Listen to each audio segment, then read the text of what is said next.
Muito boa tarde a todos. Vamos começar mais uma rodada, nosso primeiro Electoral Multi-Court Competition. Quero começar saudando aqui os professores Vandir Alan e a doutora Lara Ferreira. O doutor Vandir é advogado lá de Goiás, nosso querido estado de Goiás, um advogado eleitoralista reconhecido, profundo estudioso de direito eleitoral. Doutora Lara Marina, servidora da Justiça Eleitoral de Minas Gerais, terra do meu querido doutor Nicolau, lá do TRE de Minas Gerais, a quem aproveito através, peço aqui, encaminho um abraço a ele, um ótimo desembargador eleitoral também, e dar em especial boas-vindas aos nossos membros, nossos advogados hoje dessa competição eleitoral, doutor Cliveson César Celestino Silva, doutora Fátima Milane Matias, doutor Carlos Henrique Pereira Bobino, doutor Petrúcio de Lima Macedo. Muito boa tarde, espero que todos tenham um ótimo desempenho. Esse é um evento, e aqui eu quero fazer um especial agradecimento à ABRADEP, Academia Brasileira de Direito Eleitoral Político, ao IPRAD, Instituto Paranaense de Direito Eleitoral, à Escola Judiciária Eleitoral do nosso Tribunal Superior Eleitoral e à Comissão Especial de Direito Eleitoral da OAB Nacional. São as entidades que juntas estão organizando essa competição inédita no Brasil em termos de direito eleitoral e tenho certeza que será muito profícua. A ordem dos nossos trabalhos já foi determinada previamente. A equipe 139 começará a fala. Primeiro o doutor Cliveson César, depois a doutora Fátima Milane. Depois passamos à equipe 235, doutor Carlos Henrique e depois o doutor Petrúcio. Haverá a réplica da equipe 139 na pessoa do doutor Cliveson e a réplica da equipe 235 na pessoa do doutor Petrúcio. Os tempos já foram previamente designados. Gostaria de saber se o doutor Vandir e a doutora Lara querem falar alguma coisa de início, por favor.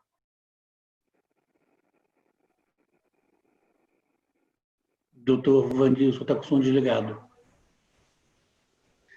Obrigado, presidente. Só quero mesmo cumprimentar a todos, desejar uma ótima rodada para os competidores e dizer da honra e da alegria de participar desse evento. Doutora Lara? Da mesma forma, só mesmo aderindo aos cumprimentos e desejando às equipes muito sucesso nas apresentações. Ok, muito obrigado. Então vamos começar. Passo a palavra pelo prazo de 10 minutos ao doutor Cliveson César, por favor. Excelentíssimo senhor presidente, senhora ministra, senhor ministro, senhor procurador-geral eleitoral, os meus cumprimentos. É sempre uma honra estar aqui nessa tribuna e merecer a atenção de vossas excelências. Dessa vez, eu venho com uma questão sobre a inafastabilidade do litisconsórcio passivo e da licitude da prova decorrente de gravação ambiental. Eu falo em nome dos recorrentes Carlos Cunha, Marcos Rocha e do Partido Comunista.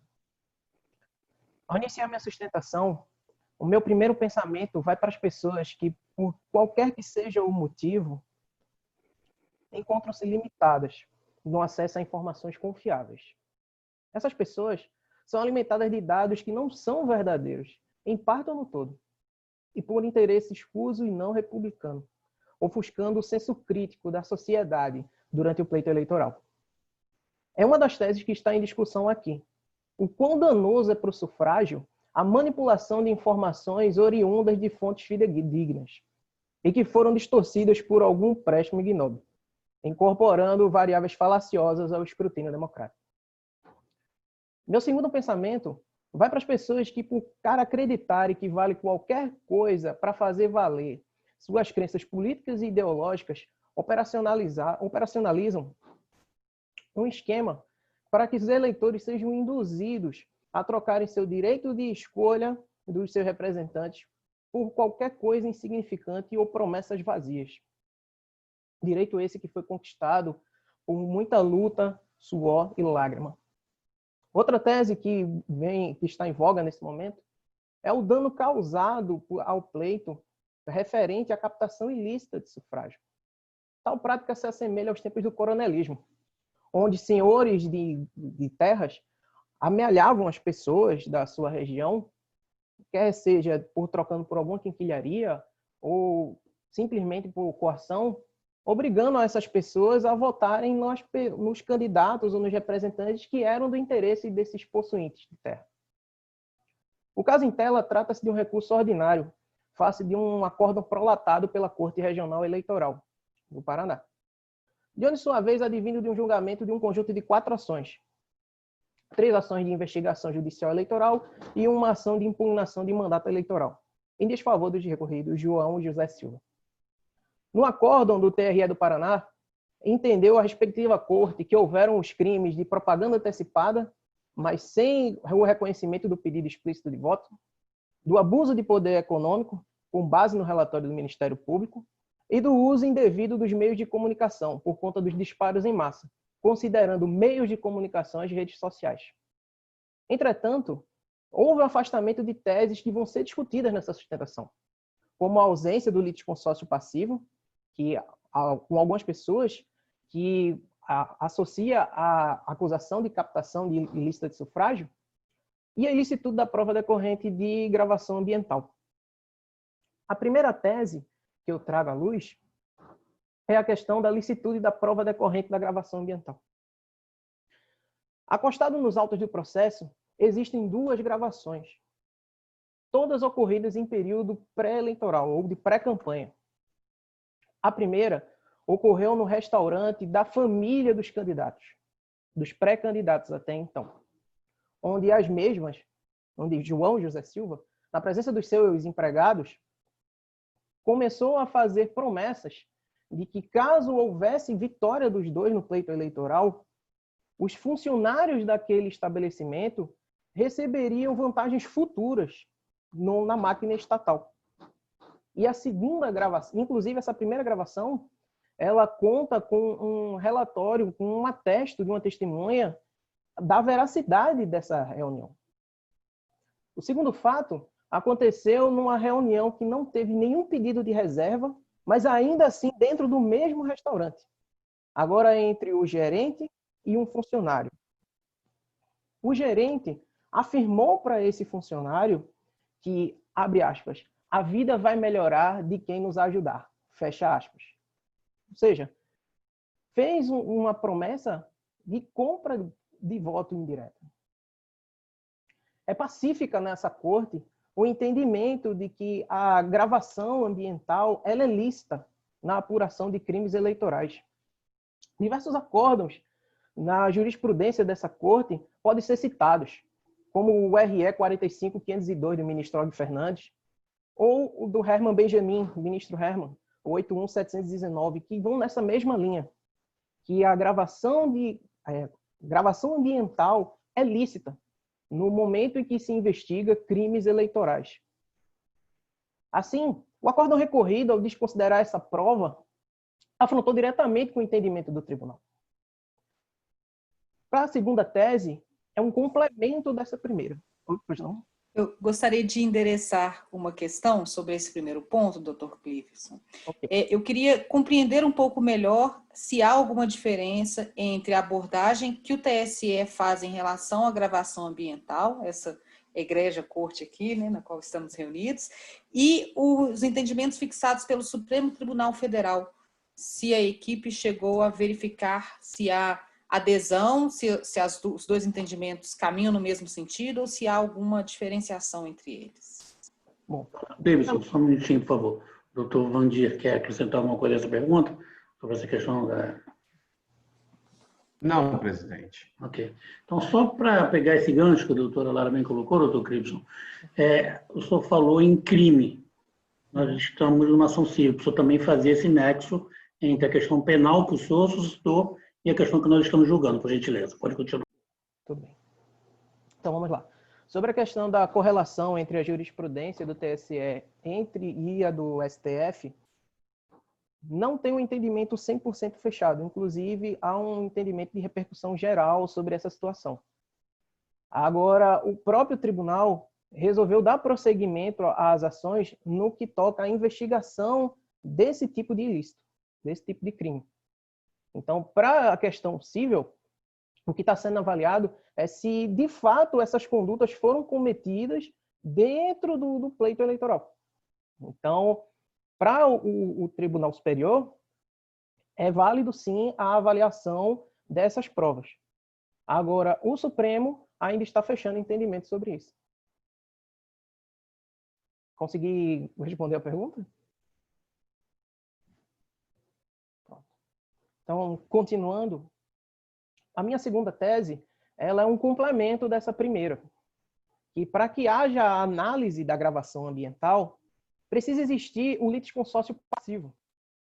Então, essa segunda análise vem daí. Essa segunda tese vem daí.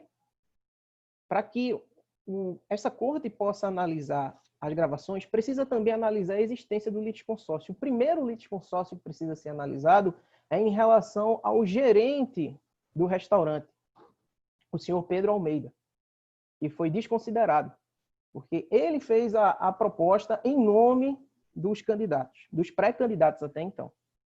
E uma segunda pessoa que precisa ser chamada para a lide, como litisconsorte, é o senhor Lucas Souza. Ele é presidente de um centro espírita, chamado Centro Espírita Luz Divina, que fica em Curitiba. Durante o período eleitoral, essa pessoa, o Lucas Souza, na presença dos candidatos, proferiu para seus fiéis, para os seguidores da religião, dentro da casa espírita, para falar sobre a candidatura dos dois irmãos, constituindo também um crime de captação. Se a gente observar na própria legislação, é vedado a campanha eleitoral em templos religiosos. No artigo 37, no parágrafo 4º, está expressamente dito isso. Fora isso, não... Pois não? Pois não, doutor Vandir? Eu tenho uma pergunta com relação ao amoldamento da conduta na captação ilícita. Mais algum dos membros tem alguma pergunta nesse sentido? Não. Eu queria que o doutor esclarecesse melhor de que forma que a conduta do líder do centro espírita se amolda no tipo da captação ilícita de sufrágio. Para continuar, como eu recebi o aviso de 2 minutos, eu queria pedir, se fosse possível, para acrescentar mais 2 minutos à minha fala. Ok, doutor. Como já é a segunda rodada, eu dou os 2 minutos a mais. Ok. Sobre a questão da captação ilícita, no próprio templo religioso, o senhor Lucas Souza, além de enaltecer as pessoas, no caso do senhor José e João Silva, ele também fez promessas de benesses para que fosse possível caso os candidatos vencessem. Então, houve também, indiretamente, a captação ilícita de sufrágio dentro do culto religioso. Consegui responder a pergunta? A promessa genérica na jurisprudência do TSE, que se direciona a uma universalidade, ela tem o condão de configurar a captação ilícita? Ela precisa, para que ela seja configurada como captação ilícita pela jurisprudência do TSE, ela precisa ser entendida o que de fato foi prometido, não só o fato genérico em si. Então, no discurso, como está junto aos autos, tem falando algumas coisas que eles prometeram, como melhoria para as pessoas, de vida, de construção, de segurança, dentre outras coisas, caso os irmãos Silva fossem eleitos. Consegui responder a pergunta? Ok. Então, só para finalizar a minha fala, tem 2 questões processuais que eu queria deixar pontuada. Uma que foi levantada foi sobre a questão da reunião das ações, com base no artigo 96b da Lei Geral das Eleições. Tanto a Corte Regional como a Corte Superior possuem entendimentos de que isso é possível, desde que as ações tenham pelo menos algo que convirjam em comum. E, no caso, as 4 ações conseguem se combinar entre si. Então, é lícito essa reunião de ações, também pelo fato de todas elas estarem com o mesmo relator. E o segundo ponto interessante é a questão sobre a eficácia imediata das decisões. O próprio TSE também já tem entendimento sobre isso, inclusive, principalmente sobre questões de eleições majoritárias, onde não se pode deixar... Posso só finalizar? Não, doutor, o senhor já teve também os 2 minutos a mais que nós lhe demos. Okay. Temos que respeitar o tempo. Eu passo, então, agora a palavra para a doutora Fátima Milani por 5 minutos. Doutora Fátima.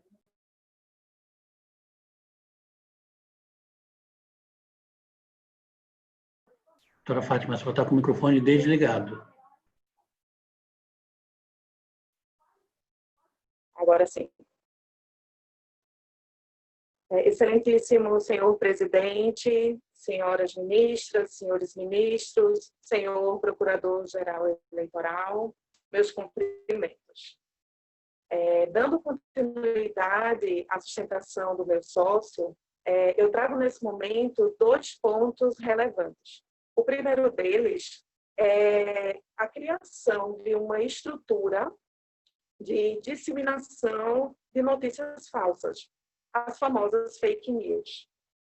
Como já é sabido de todos, esses tipos de informações, de ações, elas prejudicam a sociedade, pois a torna vulnerável e incapaz de desenvolver seu pensamento crítico. No processo, nos autos do processo, é possível constatar que os irmãos Silva são beneficiados com esses tipos de ações.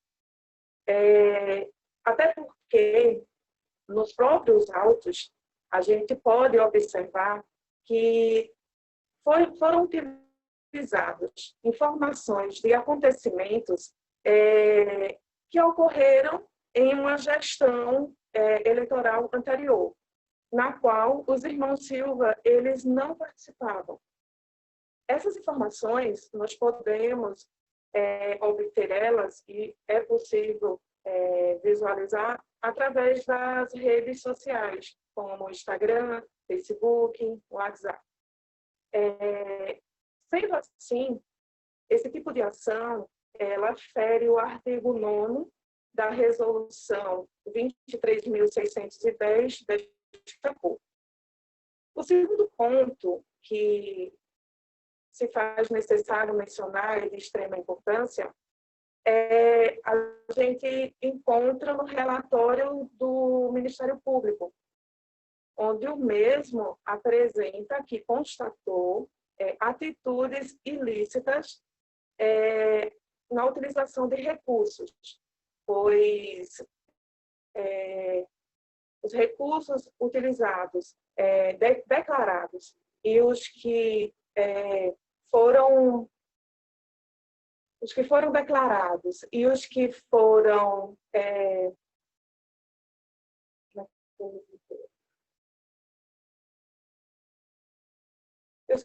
foram usados, eles não condizem um com o outro. Os gastos, na verdade, eles não condizem com o que foi declarado. Sendo assim, nos leva a acreditar que houve possivelmente um uso errôneo desses recursos para financiar essa máquina que dissemina informações falsas e que beneficia os irmãos Silva. Neste momento, quero agradecer a oportunidade de participar dessa sustentação e, no momento, sem mais. Obrigada. Eu que agradeço, muito obrigado, doutora. Antes de iniciar a fala dos doutores Carlos e doutor Petrúcio, como a equipe 139 teve 2 minutos extras, esses 2 minutos também são concedidos para a equipe 235. Eu indago como a equipe 235, como os doutores Carlos Henrique e Petrúcio Lima, pretende distribuir esses 2 minutos a mais. 1 minuto para cada, doutor. Ok. Outra questão, doutor Petrúcio, na questão de igualdade com todos, o senhor está com 2 conexões ativas. Eu peço que o senhor desabilite uma das conexões para que fique apenas uma conexão ativa durante a sua fala, inclusive no restante. O senhor está agora sem imagem, sem som. O senhor deve estar indo para outra. Okay. Agora foi possível? Sim. Ok. Então, doutor Carlos Henrique vai iniciar com uma fala de 8 minutos. O doutor Petrúcio, então, depois irá fazer a fala de 9 minutos. Então, primeiro, segundo previamente distribuído, doutor Carlos Henrique por 8 minutos, por favor.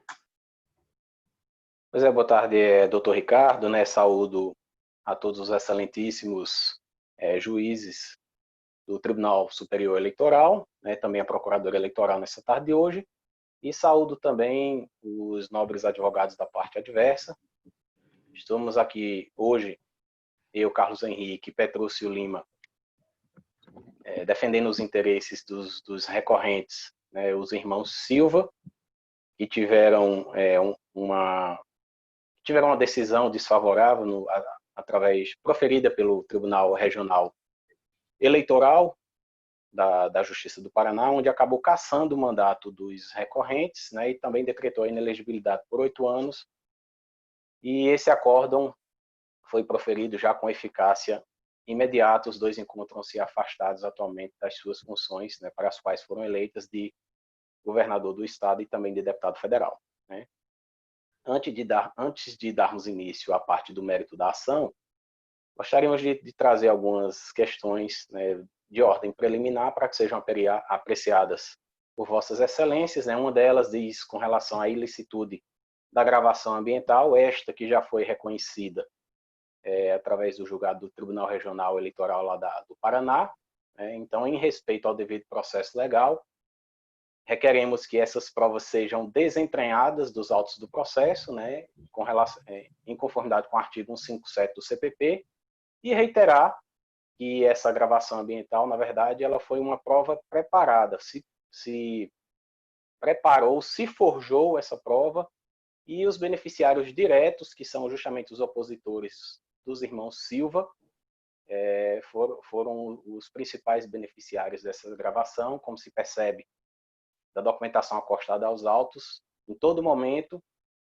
os irmãos Silva eram induzidos nesse sentido de se fazerem compelidos a oferecerem vantagens em troca de um possível êxito no pleito eleitoral, e por esse motivo já foi reconhecida essa ilicitude dessa prova e já foi ela afastada no Tribunal Regional Eleitoral. Peço também aos senhores que nessa tarde de hoje reconheçam a ilicitude dessa prova e definitivamente a desentranhe desses autos.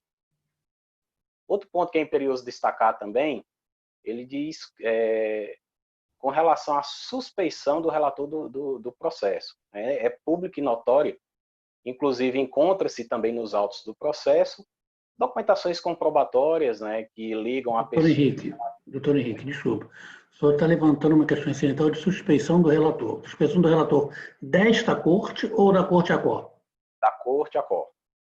Viu?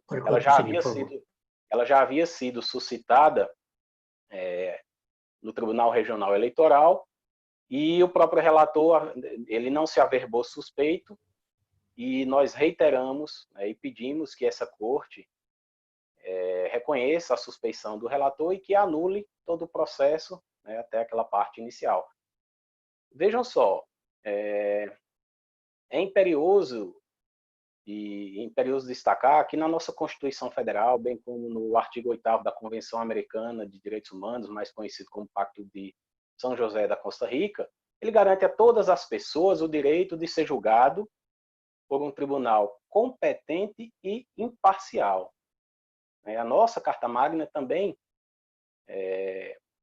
lá no rol dos direitos fundamentais, ela também reproduz esse mandamento. Então, requeremos que seja reconhecida a suspeição do relator ACOR, né, e a anulação de todos os atos praticados por ele, tendo em vista a íntima relação de amizade entre ele e o autor da AGE, o então candidato a deputado federal, o senhor Marcos Rocha, como já ficou demonstrado lá perante o Tribunal Regional Eleitoral. Outra questão preliminar, e gostaria também de suscitar os senhores nessa tarde de hoje, é com relação à AGE proposta antes do registro da candidatura dos irmãos Silva, né? Mais especificamente, no dia 23 de setembro, né, ela foi impetrada pelo senhor Carlos Cunha, alegando captação ilícita de sufrágio e propaganda antecipada. Conforme jurisprudência dessa corte, mais especificamente no agravo regimental do recurso ordinário de número 10.265, cujo relator era o eminente Gilmar Mendes, decisão do dia 2 de agosto de 2016, ele diz que é plenamente possível a apuração de atos praticados antes do registro da candidatura. Todavia, é imperioso que essa AGE seja proposta após o registro da candidatura, né, conforme a dicção do artigo 22, inciso 14, né, da Lei 64/90. Então, pugnamos nessa tarde de hoje, para que seja reconhecida por esse tribunal, por vossas excelências, essa AGE que foi proposta antes do registro da candidatura dos senhores, dos irmãos Silva. Outra questão preliminar que é importante suscitar nessa tarde de hoje diz respeito à extinção da AIME, né, que foi proposta pelo Partido Comunista, partido este que foi coligado do partido IG, Partido dos Irmãos Silva, no pleito eleitoral, e logo após a diplomação propôs uma AIME. Né? Propôs uma AIME. Então, em lição, conforme a lição do professor Luiz Fernando Casagrande Pereira, né, o rol de legitimados da AIME deve ser o mesmo rol de legitimados também da AGE. Então, conforme dicção do artigo 20 da Lei 64/90, combinado com o artigo 17 do Código de Processo Civil, né, suscito aqui nessa tarde de hoje que o Partido Comunista, autor dessa AIME, dessa ação de impugnação de mandato eletivo, ele não possuía capacidade ativa e interesse de agir para que viesse a impetrar essa ação contra os recorrentes, os irmãos Silva. Então, essas são as questões. Desculpe, o senhor falou capacidade, queria que o senhor me distinguisse capacidade de legitimidade, por gentileza. Não sei se o doutor Vandir e a doutora Lara querem acrescentar alguma coisa.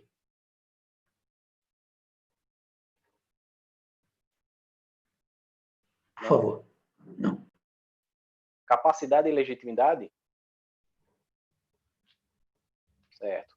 O Partido Comunista ele se coligou na chapa majoritária e concorreu também ao pleito, né, a governador do estado do Paraná, junto com o João Silva. Lograram êxito na eleição e posteriormente impetrou essa AIME. Né? Como é que um agente que esteve junto tenha qualquer legitimidade ou capacidade de atuar ativamente num processo que ele, teoricamente, seria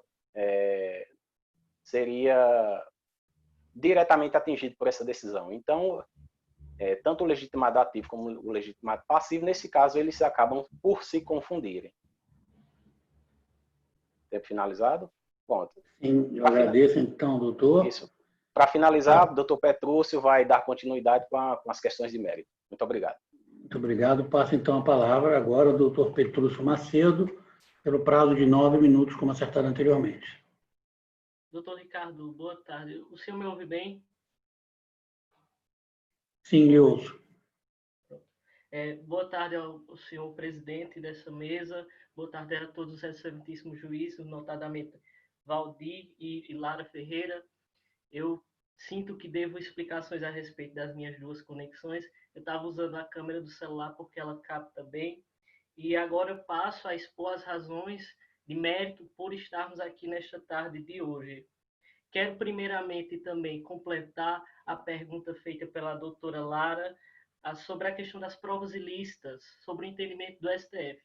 O STF tem entendido e reiterado de maneira constante, principalmente em vários casos de questões políticas que vem acontecendo, que as provas ilícitas, elas podem ser usadas, assim como falou o eminente ministro Gilmar Mendes, pode ser usada para questão de como é que eu posso exemplificar?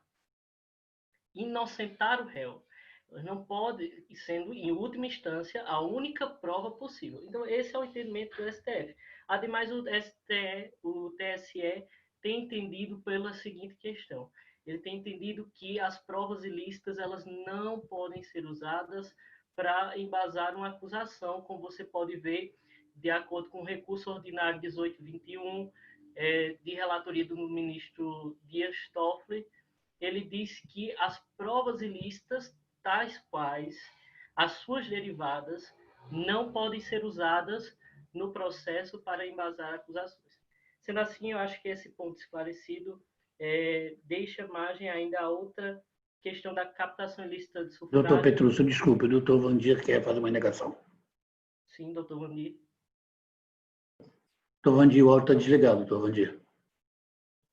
Com relação à configuração da prova como lícita ou ilícita, que é uma fase antecedente da sua utilização no processo.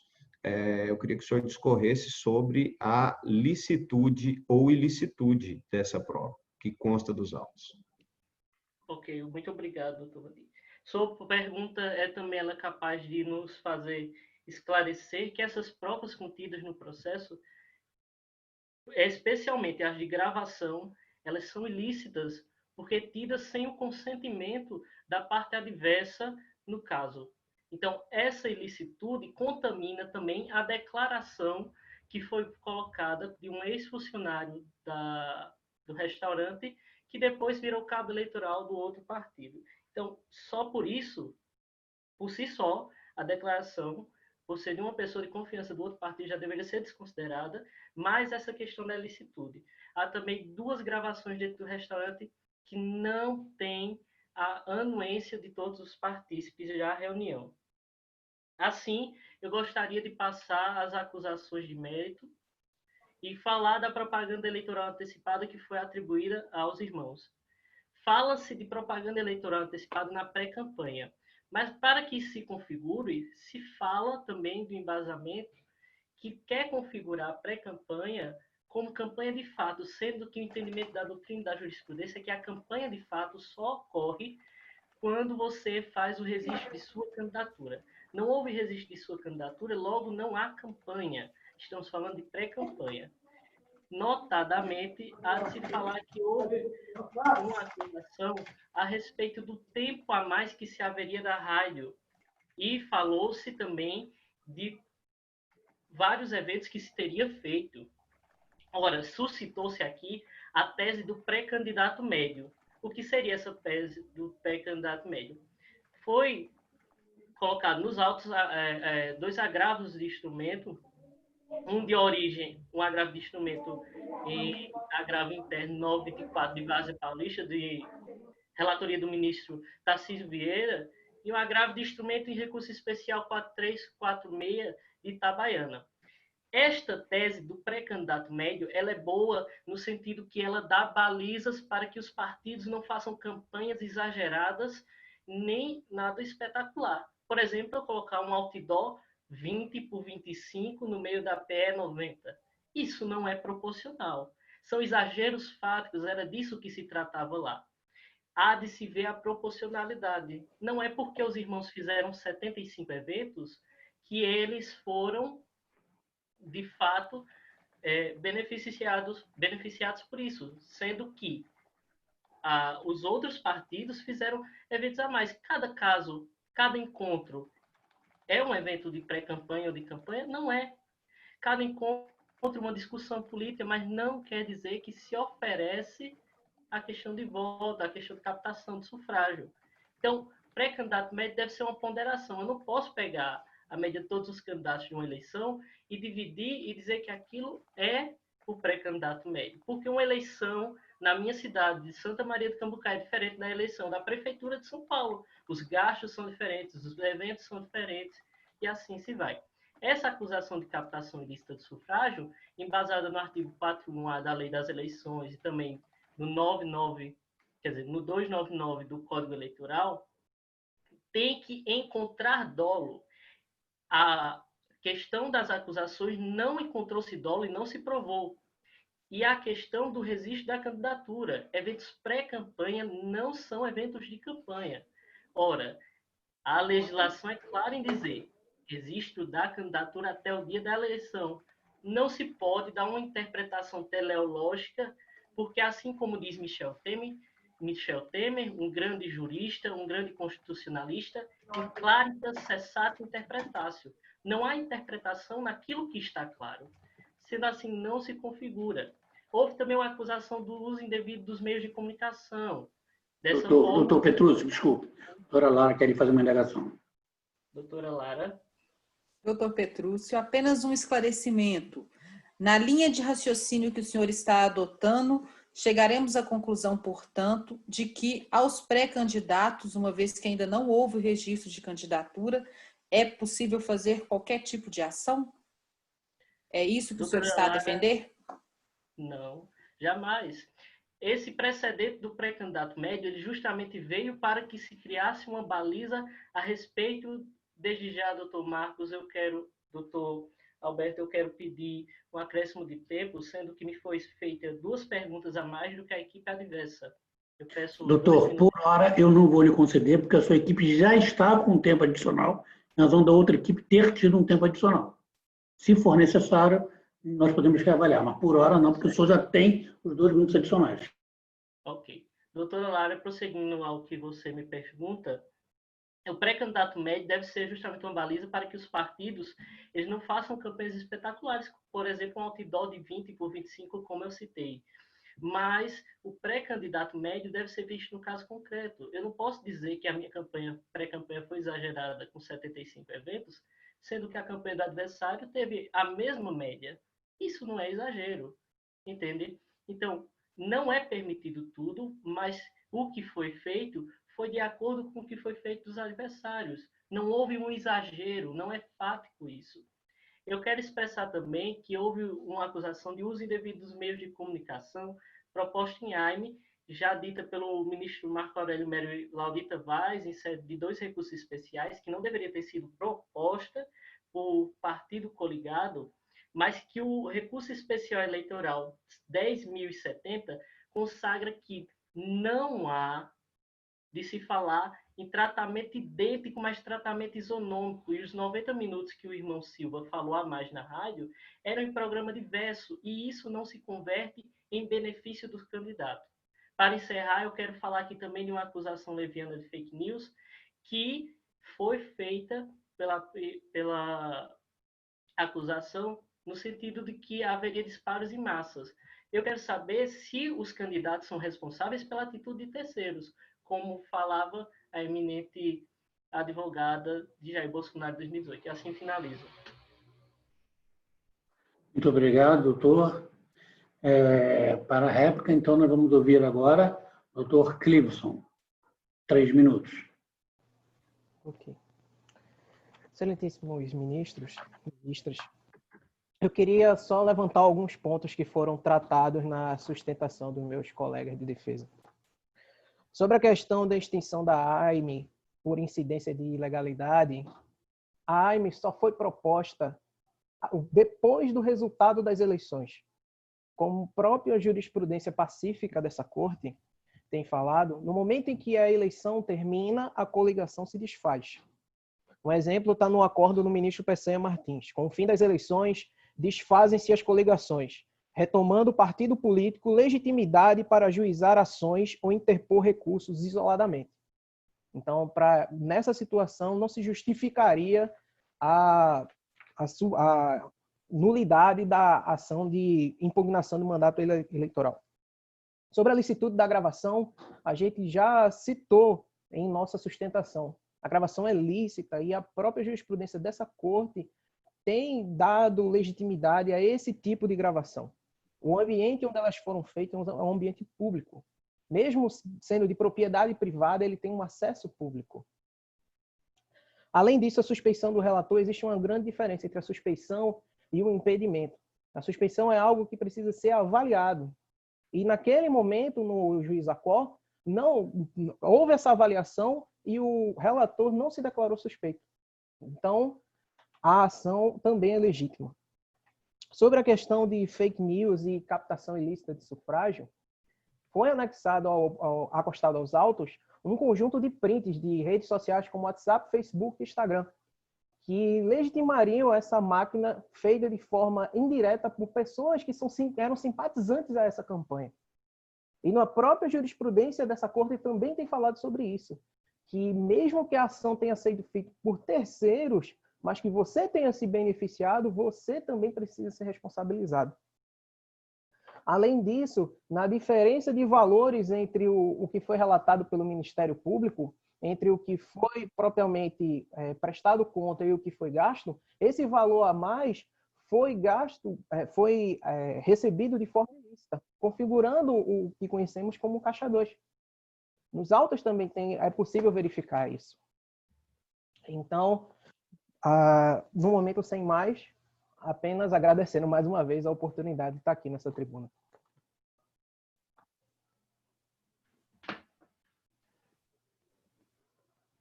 Eu posso... Oi? Acho que o Dr. Ricardo travou. Doutor Ricardo? Dr. Ricardo?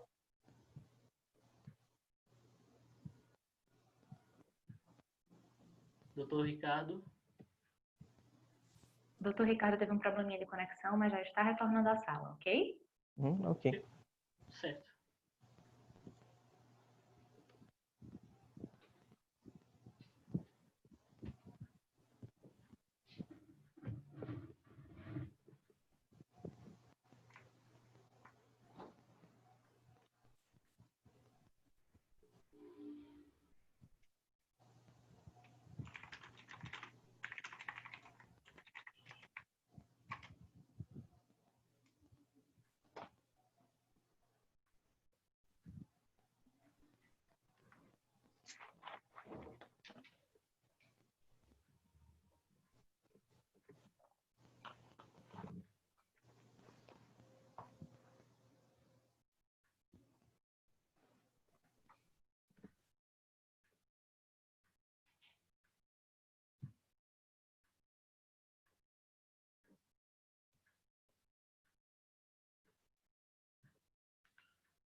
Boa tarde, me desculpem aí, mas eu acabei caindo no meu sistema, embora a minha internet não tenha caído, foi o Zoom que caiu, perdão. Por favor. Posso prosseguir? Sim, por gentileza. Sua presença nos alegra, doutor Ricardo. Eu quero falar aqui a respeito do que foi falado da questão da AM proposta. É interessante porque uma AM proposta, como traz os julgados do recurso especial 23677 e do recurso especial 2416662, um do Marco Aurélio e outro da eminente ministra Laurita Vaz, eles dizem que se deve entender que o coligado não é legitimado ativo para propor AIM. Assim, eu quero dizer também que se o coligado fosse legitimado para propor AIM sobre a prestação de contas da campanha, ele também deveria ser investigado, porque se o coligado acusa aquele que era parte de sua coligação de ter gasto a mais, de ter caixa 2, ele deveria ser investigado também. Desse fato, eu passo a expor na minha fala que não houve abuso de poder econômico nenhum, porque a Justiça Eleitoral aprovou tanto os gastos de campanha como os gastos de pré-campanha, e nos autos, na página 8, consta que não se encontrou indício de irregularidade, assim não se configura o artigo 350 do Código Eleitoral. Quero também dizer que não houve abuso de poder religioso nenhum, porque os candidatos estavam sentados participando de uma reunião da qual eles participam há muito tempo por ser pessoas do meio religioso, espíritas, e estando sentado, como consta na página 9, parágrafo 4º, estavam presentes no evento, mas não fizeram uso das palavras e nem subiram ao palanque, permanecendo sentados no mesmo local destinado aos presentes. Não houve expressão nenhuma por parte dos candidatos, e a fala não foi acordada nem nada. No mais, quanto às fake news, eu quero saber se a gente pode fazer a responsabilização de candidatos por ato de terceiros, sem anuência, sem o pedido e sem nenhuma comprovação. Os prints anexados aos autos não são dos candidatos. Não foi eles que pediu, muito menos a fala feita pelo presidente do Centro Espírita.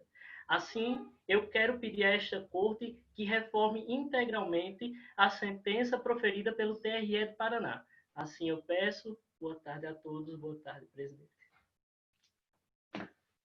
Muito obrigado. Com essas falas, então, da tréplica, nós encerramos a nossa audiência e eu quero novamente agradecer a presença do Dr. Vandir, a doutora Lara, que comigo compusemos essa banca de avaliação aqui, fomos aqui ministros desse julgamento. Quero agradecer a doutora Lara e o doutor Daniel por todo o apoio que nos dão, e aqui pedindo a todos escusas pelo inconveniente da minha desconexão. E não posso deixar de agradecer e parabenizar pela participação o Dr. Cleveson, a doutora Fátima, o Dr. Carlos Henrique e o Dr. Petrúcio. Parabéns a todos, podem ter certeza que foram muito bem. E franqueio aqui a palavra a todos, doutor Vandir, doutora Lara, a Laila, que eu costumo falar, o doutor Daniel, que é o nosso anjo da guarda, isso daqui sempre nos socorrendo em todas as nossas dúvidas. Doutor Vandir, por favor. Aliás, deixa eu ser um cavaleiro, doutor Vandir. Desculpa, doutora Lara primeiro, perdão. Damas primeiro, perdão. Muito obrigada. Apenas, de fato, registrar a alegria que é para mim como professora. Eu participei também de uma rodada que teve no ano passado. A minha equipe teve a alegria de se sagrar vencedora. Então, eu sei do lado de lá, né, que não é simples a gente sair da nossa situação de conforto. Essa é, obviamente, uma situação de desconforto, em que nós nos colocamos nessa condição de sermos avaliados. Quero parabenizá-los pela coragem, né? Vocês poderiam muito bem não estar fazendo isso, e isso já é muito relevante. A participação de todos foi muito boa, muito exitosa. Foi um prazer, pude aprender muito com vocês aqui nessa tarde. Bom dia. Da mesma forma, cumprimentar Dr. Cleveson, Dr. Henrique, Dr. Petrúcio, doutora Fátima, parabéns pela atuação de vocês e agradecer aos colegas também a oportunidade.